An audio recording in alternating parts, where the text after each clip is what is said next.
Today we're looking at the candy bar offered from the Key Company. This is from round 2 to clarify things. We'll be going through the build process and my choice of parts to assemble this board and give my opinion on this aluminum candy. So these went for about $220 each and was sold as a kit. You had the option to have the numpad on the left or the right, and it comes with a hot swap PCB. So no soldering this time around. It came in a new set of colors from the last round, so I went with lavender. However, I was really hoping they would have kept the Laffy Taffy color from the last round. It was just so beautiful. The group buy ended on May 1st and shipped out the first set of 500 orders around late September. Not a bad turnaround time at all in my opinion. Anyhow, let's get on to the build. The packaging is awesome to say the least. Usually I can care less for fancy packaging just as long as the item arrives without any damage, but this was a really cool box and I just wanted to keep it for no apparent reason. Anyways, the board is a full block of aluminum with an aluminum plate. For this build, I went with the 67 gram Tangerine switches, also sold by the Key Company, that are a super smooth linear. They come factory lubed, but I was still able to lube them over considering how lightly greased they were in the first place. They were mostly smooth and barely had any pinging in the spring, which was kind of surprising. However, the upstroke was loud, so I decided to lube them anyways. I went with Krytox 105 grade 0. They sound pretty good now, and the upstroke was dampened down quite a bit. Once I was done with lubing all the switches, it was time to test the PCB and see if it would connect to the PC and also show up in the Key Company's own app called VIA, and it did. It's actually pretty nice and not overly complicated. I would come back here later to set up the layout how I like. Next thing I did was choose the type of stabilizers for the build. Originally I wanted to use C3 stabs, but they are notoriously tight with PPT keycaps. Even for the round 2 C3 stabs, they're still pretty dang tight. So I went with the GMK Stabs instead. So I clipped and lubed them and put down a band-aid mod on the PCB as well. Then I installed the standoffs for the PCB and they are labeled for which layout that you ordered. L for left numpad, R for right numpad, and O for ortholinear. Once those standoffs were in, I put down some sorbothane inside the case to mute that pingy sound aluminum cases usually give off while typing on them. Once the plate was screwed in and I popped in all the Tangerine switches, I went ahead and tested each switch on the VIA app once again, and I used their key tester that they have built into it. Only a couple switches didn't register due to the pins on the switch being bent, so I bent the pins back into place, but all worked fine and well once I got those sorted out. And lastly, I configured the layout to best suit me. Now it was time to use my PBT Vaporwave set offered by Novelkeys some time back. Great value for $50 honestly, and I hope to see them again. They were just such a great deal. This was a pretty standard kit, so no novelties or anything like that. However, there were a couple of keycaps that didn't fit the layout that I have here on my candy bar, so I just filled them in with a random keycap from that set that would just fit that space. Well, this layout is actually really unique, and I love Southpaw and 40%, which makes it a super compact form factor. However, parts of this layout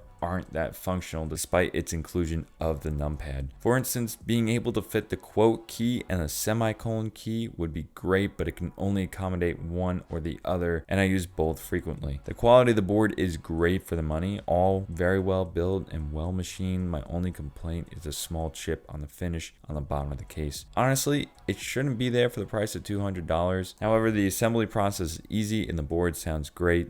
Here's a sound test.